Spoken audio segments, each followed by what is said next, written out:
خاران سے ہمارے bureau chief Salman Baloch کی رپورٹ کے مطابق خاران پولیس نے کامیاب کارروائی کے دوران چوری شدہ موٹر سائیکل برآمد کر کے ایک ملزم کو گرفتار کر لیا۔ تفصیلات کے مطابق ملا محمد زمان نامی شخص کی موٹر سائیکل چوری ہو گئی تھی۔ موٹر سائیکل کے مالک نے بروقت پولیس کو اطلاع دی۔ SHO خیر بخش بلوچ کی سربراہی میں پولیس ٹیم نے چور کا تعاقب شروع کر کے مختلف مقامات پر چھاپے مارنے کے بعد چور کو گرفتار کر لیا۔ ملزم کی شناخت عبدالقدوس ولد عبدالغفار قوم شاہوانی سکنہ مستونگ کے نام سے ہوئی۔ خاران پولیس کا کہنا ہے کہ عوام کو چاہیے کہ وہ کسی بھی مشکوک سرگرمی یا افراد کی موجودگی پر فوری طور پر پولیس کو اطلاع دیں۔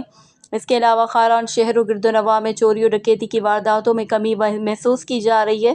خاص طور پر SHO خیر بخش مینگل کی چارج سنبھالنے کے بعد پولیس نے عوام کو مشورہ دیا ہے کہ وہ اپنے موٹر سائیکل کو پارک کرتے وقت انٹرلاک کا استعمال کریں اور چابیاں اپنے ساتھ رکھیں۔ خاص طور پر درزی برادری کے افراد جو رات دیر تک کام کرتے ہیں، انہیں چاہیے کہ وہ اپنی موٹر سائیکل کو محفوظ جگہ پر پارک کریں تاکہ چوروں کا موقع نہ مل سکے۔